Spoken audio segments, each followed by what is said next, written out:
So, good morning and welcome everyone to the class on shape memory alloys and polymers. So, if you remember, we were dealing with ER and MR fluid in the previous classes. We dealt many concepts related to that, the application steps, and we were dealing with different types of mechanism related to Bringham's plastic model. And then we came around with respect to pre-yield and post-yield. So we discussed what is pre-yield and what is post-yield, and we covered about the pre-yield responses also in the last class. And I just gave you a few concepts related to post-yield flow in the last class. Okay, so today we are supposed to focus on the post-yield flow concepts when you either subject an electric field or an magnetic field. So it depends upon which fluid you are using. Either it is ER fluid or MR fluid. So whether it is ER or MR fluid, you will be having the pre-yield and the post-yield stresses which comes into picture. So it mainly depends upon the device geometry and the material what you are selecting and what is the amount of pressure or the electric field you are subjecting to it. So based on that, we had dealt about the pre-yield. So now we have to focus on post-yield. I think this slide was covered, but still I'll just brush up to you. Okay, so the post-yield basically, we are focusing on the devices which are made by either ER or MR fluids. So at any fraction of time, if you take, only a small portion of the fluid will be subjected either to electric or magnetic. If it is ER fluid, electric field will be subjected to a very small portion of the fluid film, or magnetic field will be subjected if it is an MR fluid, right? So the remaining part of the fluid will always go in a conventional way, and it will be having low viscosity. You know the main concept of ER or MR fluid. If you subject an electric field or magnetic field, it helps in increasing its viscosity. So this viscosity will get enhanced only in the portion of the fluid in which you are subjecting the electric or magnetic field. So that particular area will be having high viscosity. So the remaining part of the fluid will flow in a normal conventional manner, which has low viscosity in it. If you throughout apply the electric field or magnetic field across the length of the film, suppose if your MR fluid is for 6 centimeter, and if you apply the electric field or the magnetic field for the entire length, then the entire fluid film will be having high viscous in nature. If you are focusing only for 2 centimeter of the entire length, so then the viscousness will get enhanced only in that particular area. So the remaining part of it will flow in a conventional manner. So this is a concept you have to keep in. Okay, so basically the field will be applied across a small gap. So what do you mean by a small gap here?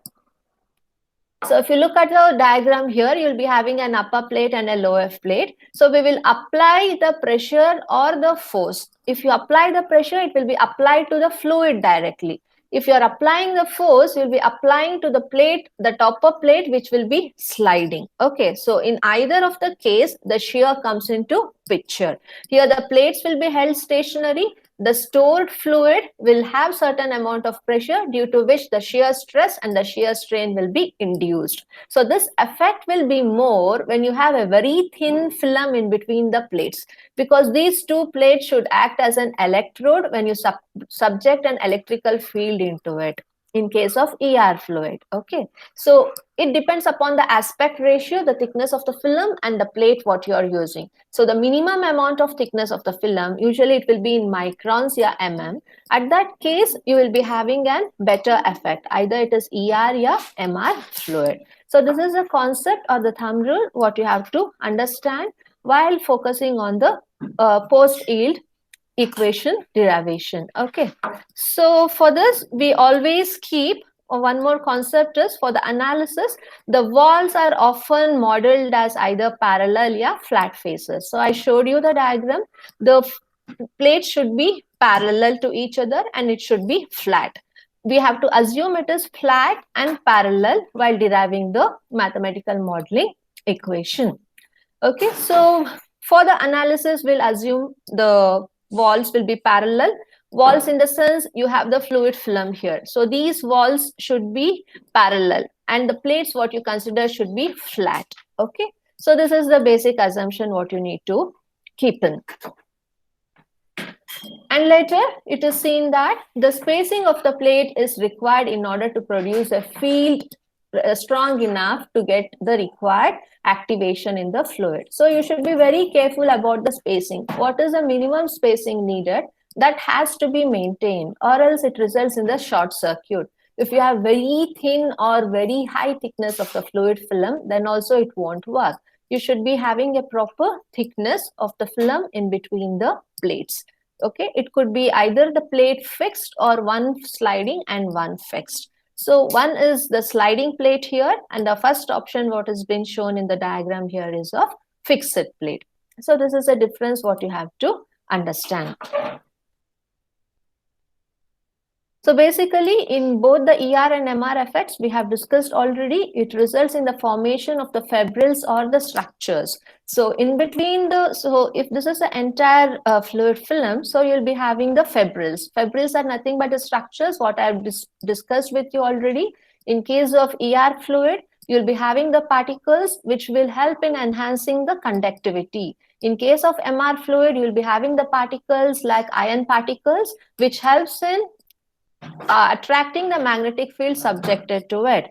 Also, both the kind of particles will be arranged in a structure form when you apply either electric field or magnetic field. So these are nothing but the fibrils. So this I have discussed you already. So this effect comes into picture due to the formation of the fibrils or the structures which will be associated with consistent gaps. So if this is one structure, this is second, third, fourth, fifth, equal amount of gapping will be placed in between each the fibrils or the structures.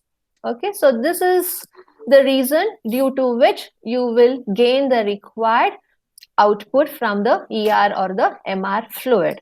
And one thing you have to keep in mind, when you apply the electric field, the distance within the fluid you should take care. So what is the distance between each fibril? Is it evenly distributed or unevenly distributed? Okay, so that thing you have to see.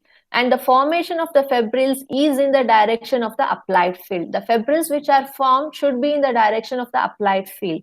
Then only it will generate the required viscousness in it. So these are the concepts what you have to keep in mind when we are able to derive an equation for post-yield flow. So based on the shear which is created in the fluid, two possible actions will be illustrated. So this is a diagram I've shown you already. So due to the stored fluid in between the two fixed plates, there will be some pressure in the fluid. And due to that pressure, it helps the particle to get charged when you apply either the electric field or magnetic field. This is one option.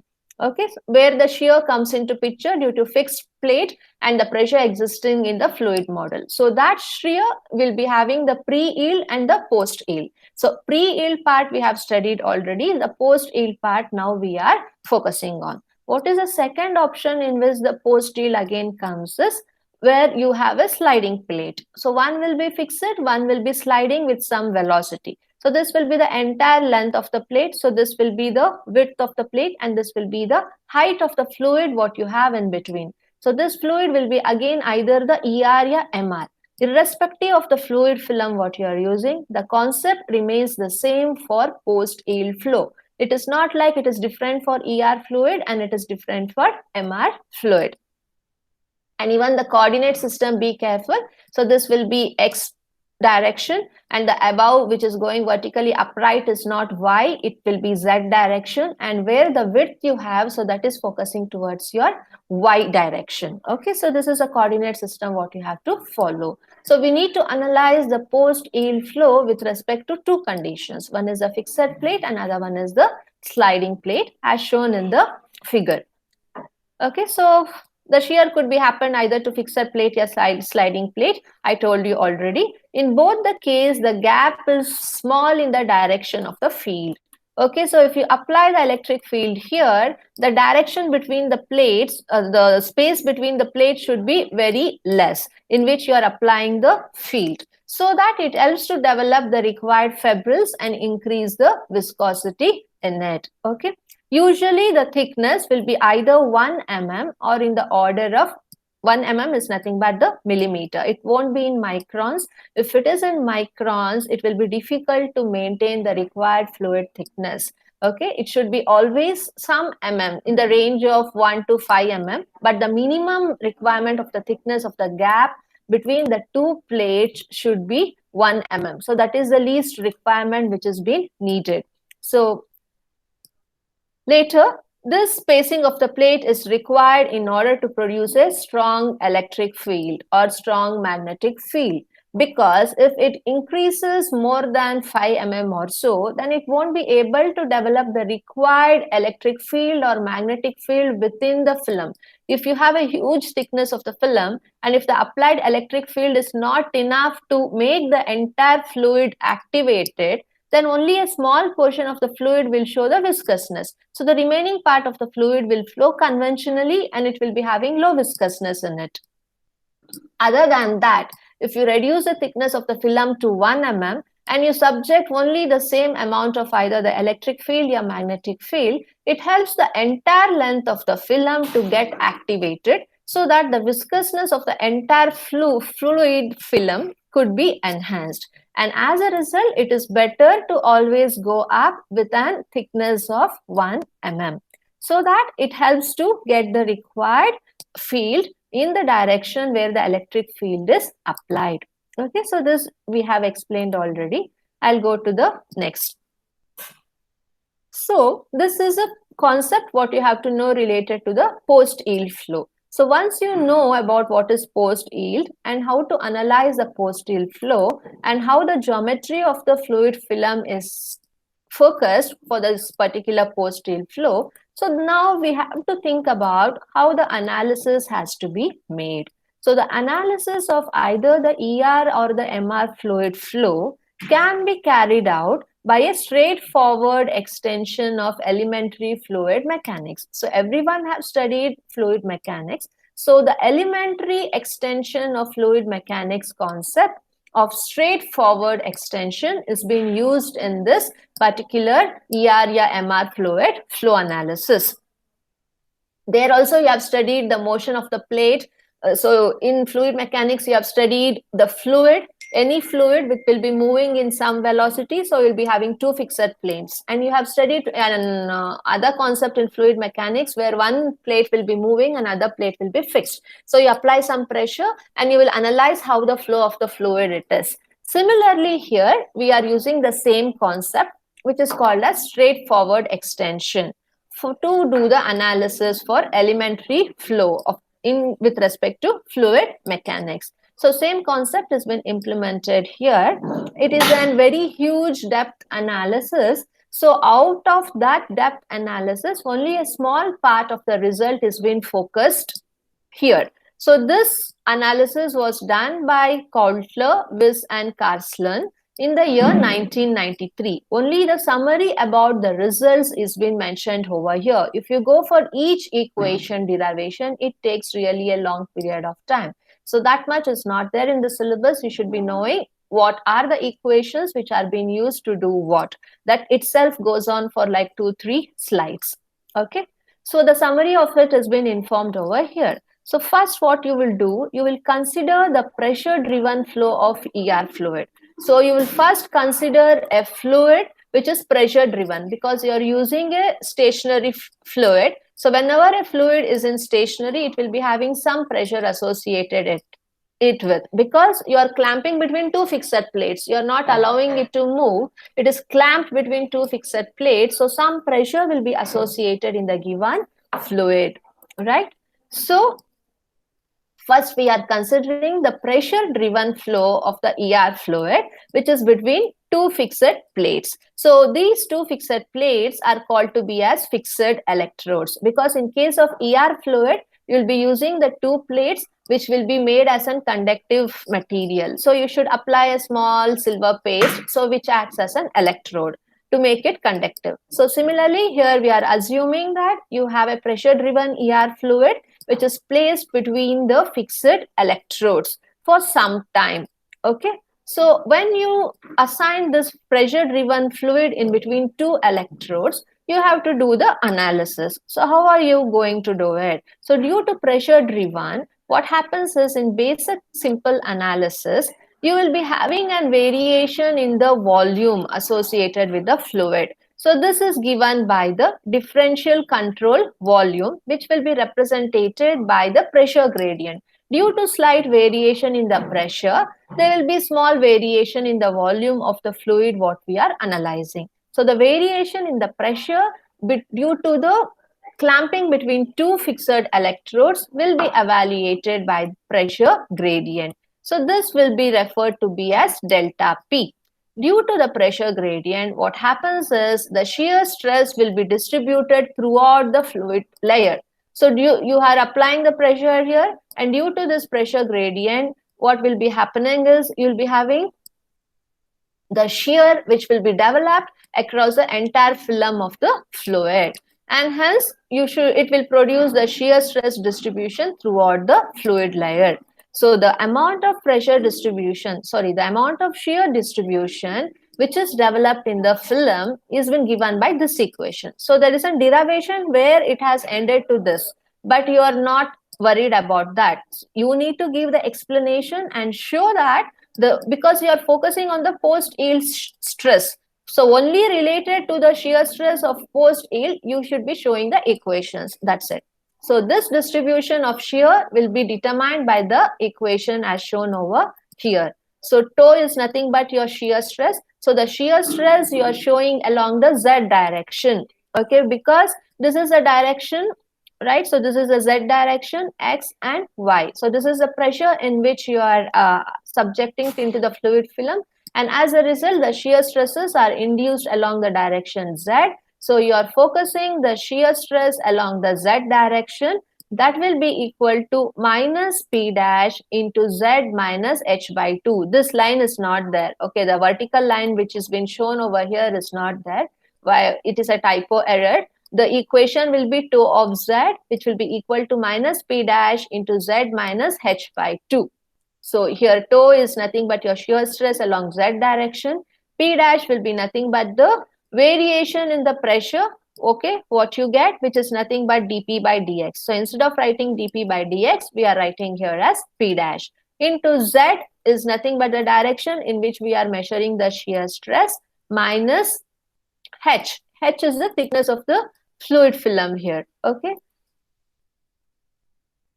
by 2. So this is the equation what you have to show to see how the shear stress has been distributed when you are subjecting to a pressure with respect to some pressure gradient what it is associated with. I hope it is clear until here. Should I explain anything? Any doubts? Hello?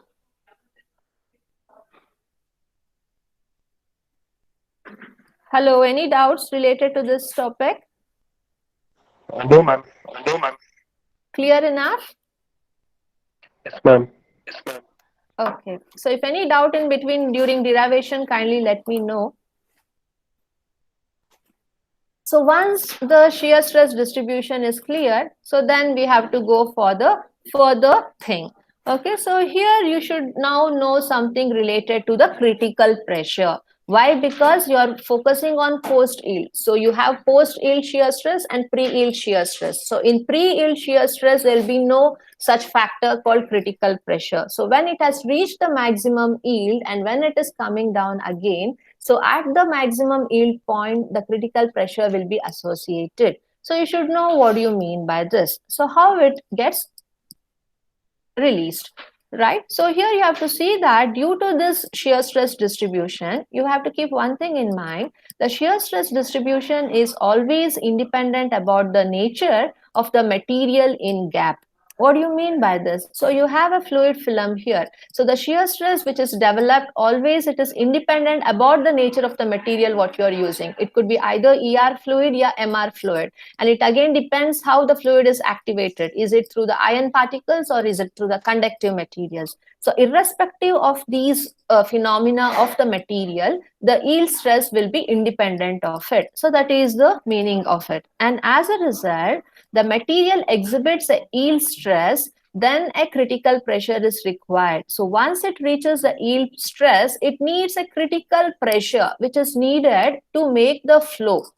only if it reaches yield stress, it is not enough that the fluid will flow. No, once the yield, the maximum value is reached, you should be having some critical pressure which makes a fluid to flow further.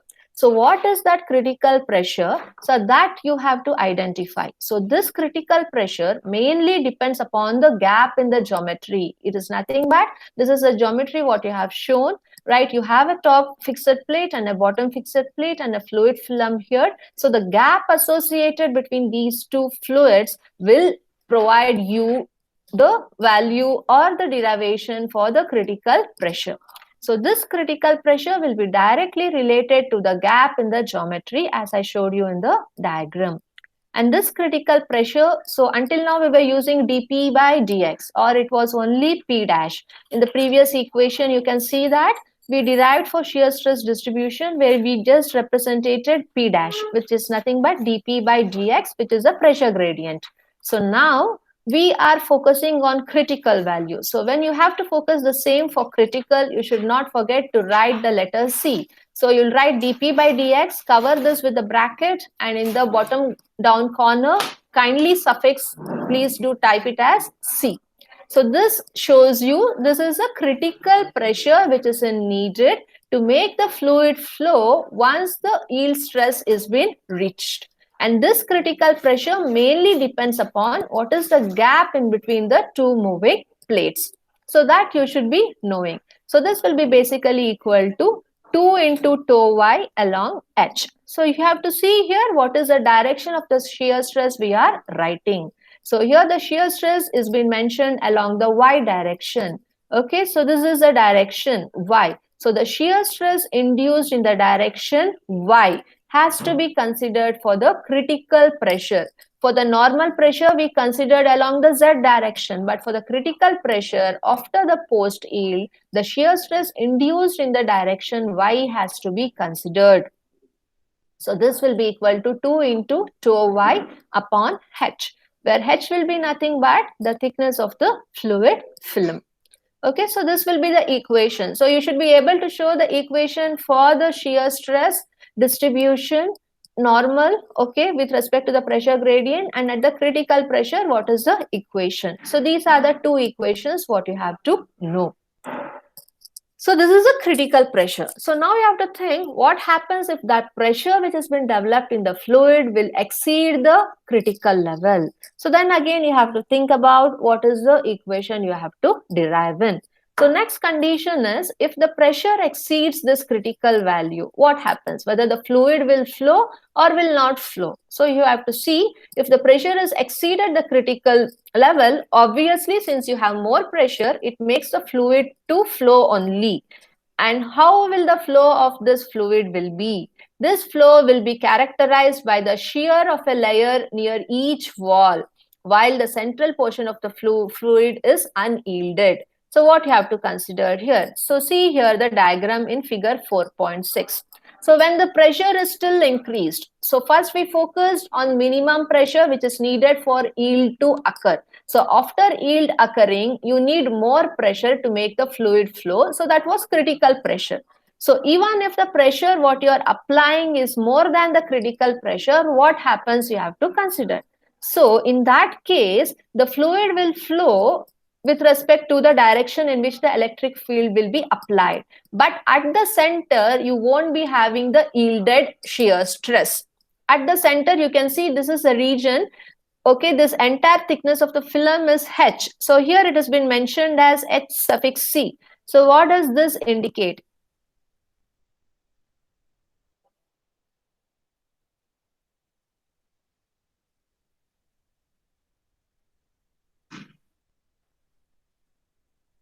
So what does this indicate? H suffix C. It indicates the region in which the yielding is not there. So even though you apply the pressure above critical, you can observe the movement of the fluid across only the surface of the plate and the bottom of the plate. So here you will be having the yielded stress and here you will be having the yielded stress. But at the center, right, there will be no yielded stress occurrence. So that you can understand if you just take a small cross section of the film. So that is the thing which has been mentioned here.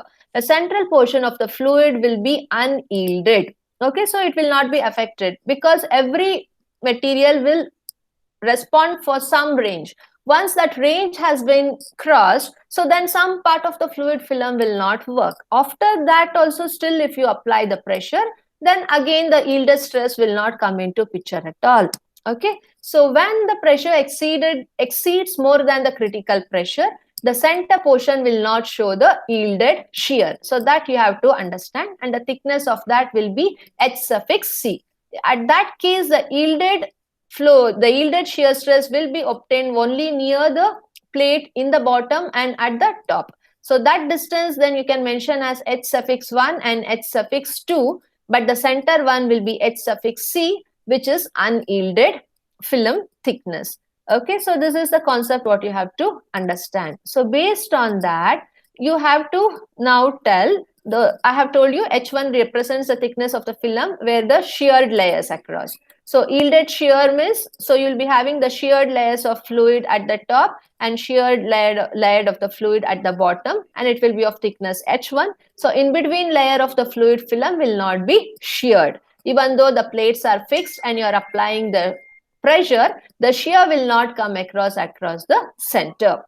So after knowing that, you should see now the equation. So due to the sheared layers, how the equation now changes. So once the layers are sheared across the top and the bottom, there will be some velocity with which the fluid will be sheared and it will be moving. So that axial velocity distribution will be given by the equation as shown here.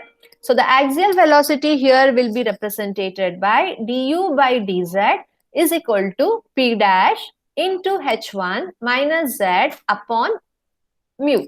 So P dash will be the pressure gradient, what we initially utilized for shear distribution equation. So this is the same thing, P dash what we write. Okay, so after P dash, you will open the bracket and you will write H1. So what is H1?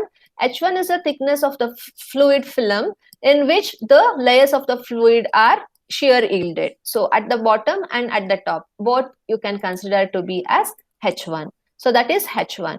And minus Z. So Z will be the direction in which the shear stress has been induced, divided by the viscousness of the fluid. So depending upon the electric field you are applying, or magnetic field you are applying, some amount of viscousness increase will be there in the fluid. So that viscousness you will write over here. So based on all these parameters, the axial velocity with which the sheared fluid is moving across the top and the bottom of the plate will be derived. So this is the equation what you have to understand to find out once the critical pressure has been crossed and some amount of fluid is not showing any sheared layers, only at the top and the bottom you have some sheared layers of the fluid film, then you should analyze what is the velocity with which these sheared layers are moving across the top and the bottom. For that, this is the equation what you have to use. Okay, so this is about the concept. So then we should focus on volumetric flow rate. So what is volumetric flow rate? From here onwards, when we say volumetric flow rate, it is the amount of the flow which is taking place in the given volume of the liquid. So that will be represented by the volumetric flow rate by the letter Q. So this volumetric flow rate can be obtained by doing an integration for this equation. Okay, so the velocity distribution. So we have now got this velocity distribution equation. So from the velocity distribution equation, if you want to find out the volumetric flow, then you have to integrate this velocity distribution equation. So this is only the velocity distribution equation. To find out with respect to volumetric, you have to integrate this particular equation. So when you integrate this particular equation, it will be reduced into this way finally. Okay, so again, this lengthier derivations is not there even in your book or in the syllabus. You have to show the general equation what you are using for axial velocity distribution. Then don't forget to write the statement. You have to determine the volumetric flow rate. For that, you will be integrating the above equation. So then you integrate and show that after integration, this is the equation what we get. So this is the equation used to determine the volumetric flow of a given fluid. A volumetric, then everything comes into picture. What is the length of the given fluid? What is the height of the given fluid? And what is the thickness of the fluid? So only these three concepts will help you to analyze the volume of the given fluid with respect to that, how the flow is. So that will be given. So here you know that P dash is nothing but the pressure gradient, H is the thickness of the film, and tau is nothing but the shear stress along the y direction. The same thing, and your mu is nothing but your viscousness, right? So the same parameters what are known, so that you will substitute and determine the volumetric equation, volumetric flow rate. Okay, so after this, again, this equation could be simplified in the relation to get the flow rate, the pressure drop, and the yield stress. So whenever the fluid is moving with respect to some pressure, you'll be knowing the flow rate with which what it is moving. And always it is not like the pressure will be uniform throughout. So it might be high at the beginning where you have subjected the electric field, and if the electric field subjected is not too high, then at the center there might be no increase in the viscosity, and due to that the pressure will be drop at the center, and further the pressure could be still downer. So what is the variation in the pressure drop, that also you should analyze. And yield stress, and I told you already the yield stress will be maximum at the center. So before that you'll be having pre-yield, and after that you'll be having the post-yield. So you should determine the yield stress also. So all these three parameters can be put together in a non-dimensional form. So that will be given by this equation. So if you again differentiate the pressure gradient thrice, first you will differentiate the pressure gradient thrice, then you will differentiate the pressure gradient twice here. So due to that variation with respect to the temperature, so this is how you will get the equation. For that also there is a small equation, a derivation. Don't get worried about that. You just tell that to know the relation among the flow rate, the pressure drop, and yield stress, we should put all these parameters into a non-dimensional form. It is not a dimensional one. So of using this concept, you will just write down this equation. After this,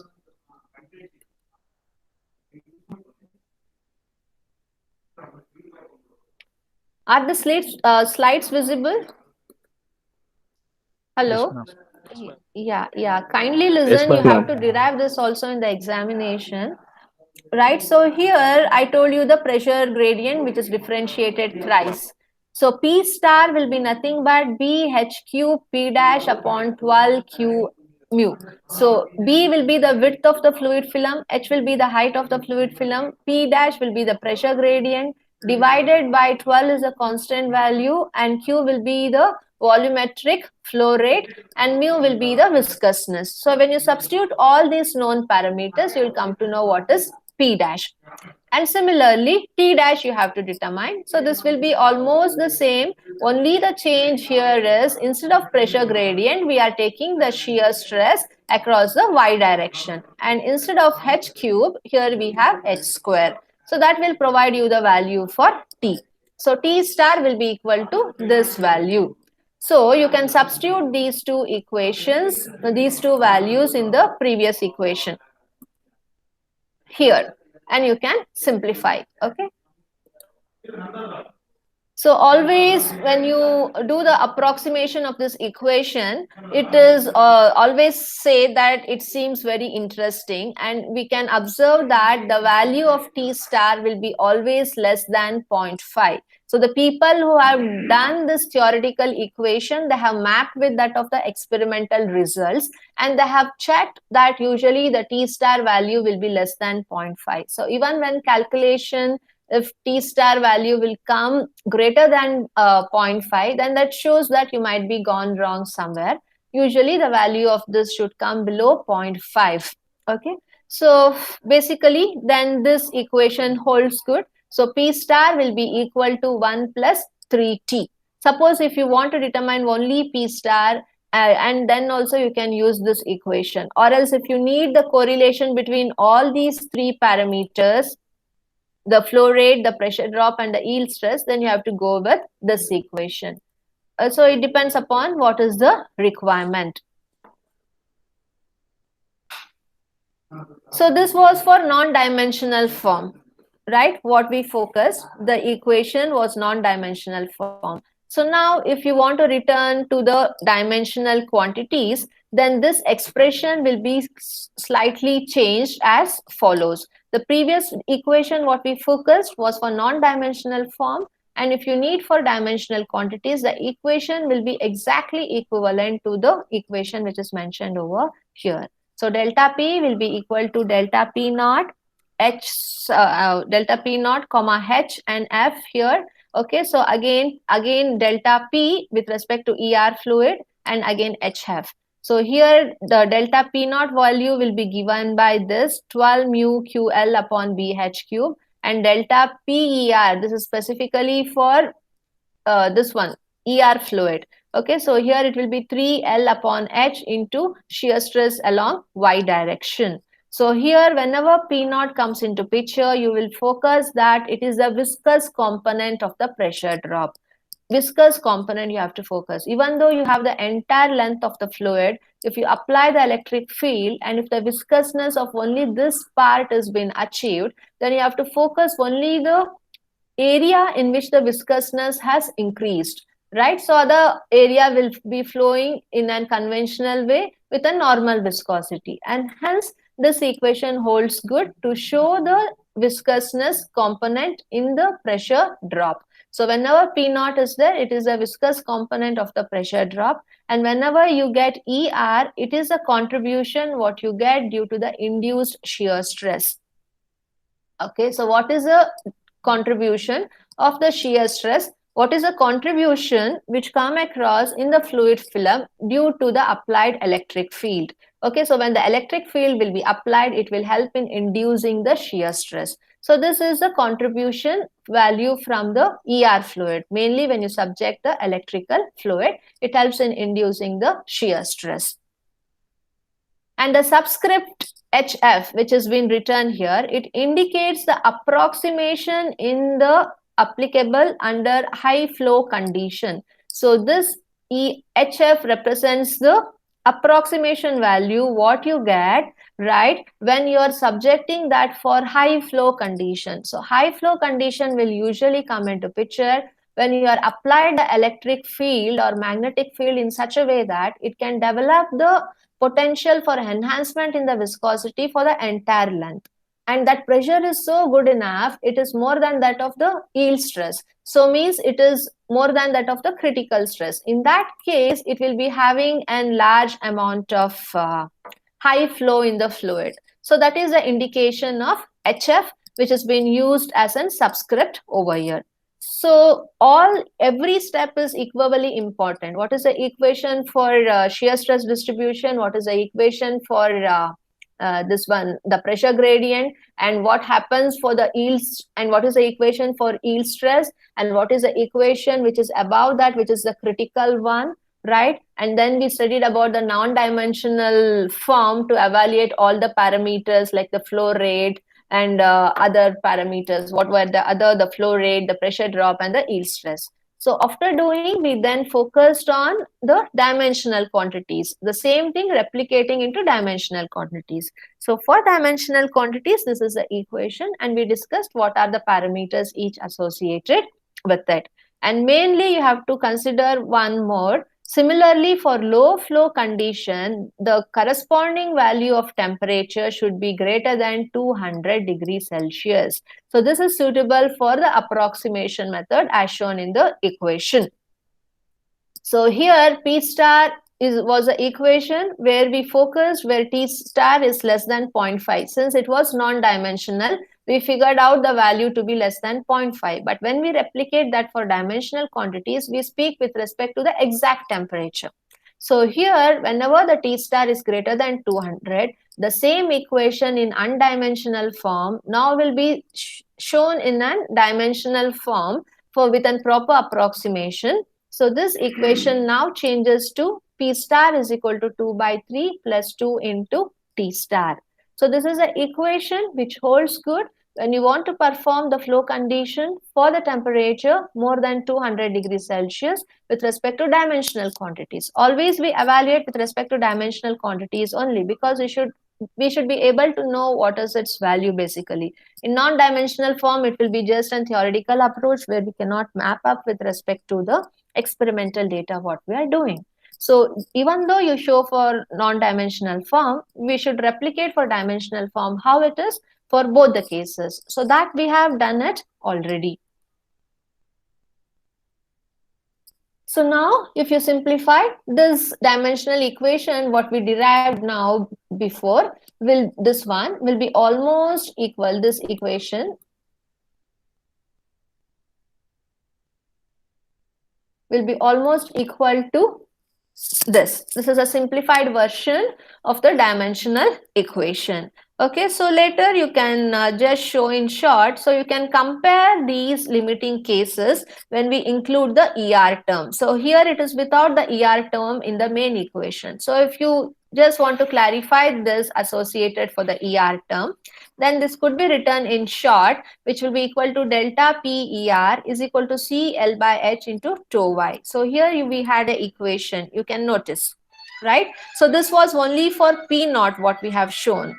And when you want to know the value for P suffix ER for the high flow condition, this is the equation 3L by H into tau y. The same thing is been mentioned over here. Okay, so for delta PER, this is the equation CL by H into tau phi.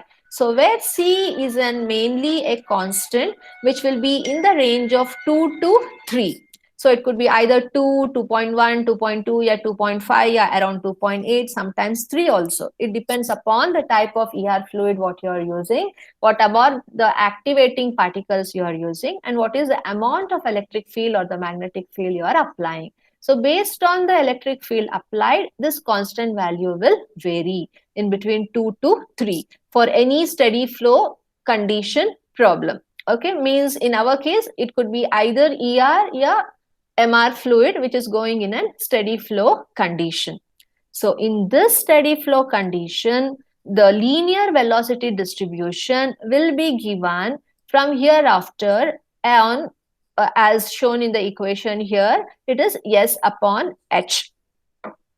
Okay, so the situation is somewhat similar to direct shear mode. So what happens when you have one electrode which moves with respect to the other? Okay, so in that case, you have a linear velocity distribution. So in case of linear velocity distribution, the shear strain which has been induced will be given by S upon H.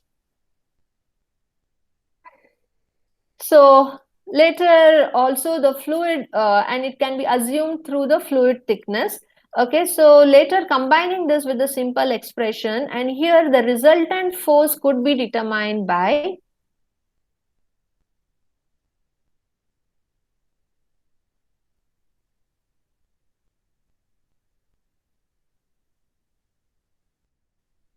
I'm sorry, am I audible? Yes, ma'am. Yes, ma'am. Yeah, the screen got blank all of a sudden. So here and further the resultant force which will be induced across the plate area, because you know you have the plate which is top and the bottom, it will be fixed and the fluid will be moving. So due to the pressure, the fluid will be moving with some velocity and it induces the required viscousness. And due to the pressure with which it is moving and the shear stress which has been induced, some amount of force will be applied across the plate also. So that force, the resultant force, will be given by the shear stress induced into the cross-sectional area of the plate. So your A stands for the plate area and not for the volume or the thickness of the fluid film, because we are focusing on the resultant force and not on the resultant force across the plate and not on the force or pressure which you have to think about the fluid film. So whenever F comes into picture, it is the fluid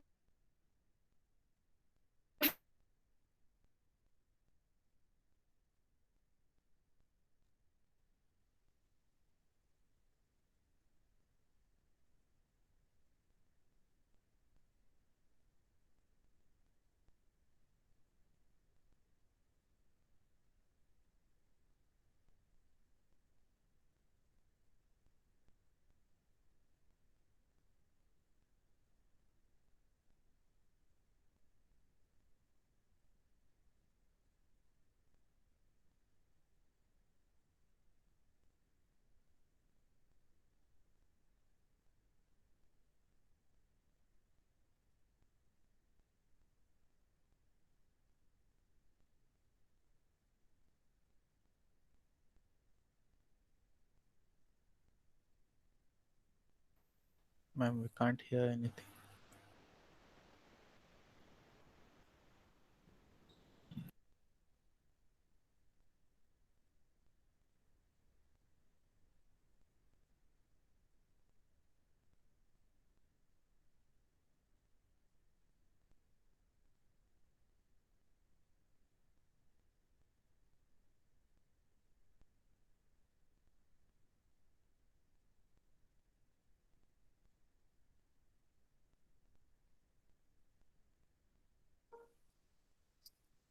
The tab got crashed in between and there was an hangout from the meet. Just 2 seconds, I'll just complete that slide. I will share it again.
Is the screen visible?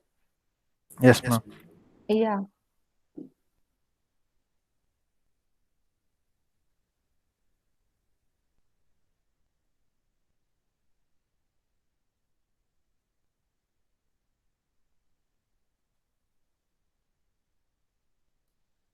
Yes. Hereafter, you have to use this equation for the shear strain, the amount of force which has been induced in the plate. And again, if you want to achieve an amount of required viscous and the shear stress in terms of particular constraints, so this is the equation. So this was just the equation what we use with respect to the shear stress. But if you want to determine the resultant force which is there on the plate with respect to the viscousness and the shear stress, then this is a formula what you have to use. It again depends upon the data which has been given. If only the shear stress value is given and the area of the plate is given, you can use this equation to determine the resultant force across the plate. But if you need to evaluate the resultant force, which includes both the viscousness and the shear stress, then this is the equation what you have to use. So this first term will provide you the data with respect to the entire volume of the film, including the viscousness, and then it mainly focus on the length of the film, the width of the film, along with the shear stress generated along the y direction. So clubbing these together will yield you the resultant force which has been developed across a particular plate area. So these are the two equations which are used to determine the resultant force for the given plate area when we are using it to do the analysis of the yield flow either for ER or for MR fluid. So now this is some more part what we have to focus on. So this I will yes, complete this. I will just do it in the next period. I think in the fourth period. So I will just continue and tell. So, or else just now you can use these two concepts. So before that, before ending, always we need to determine the two values of it. Okay, if you need still more better understanding, you can go for yeah, I'll do this in the next class only. So since 9:30 you might be having the next class.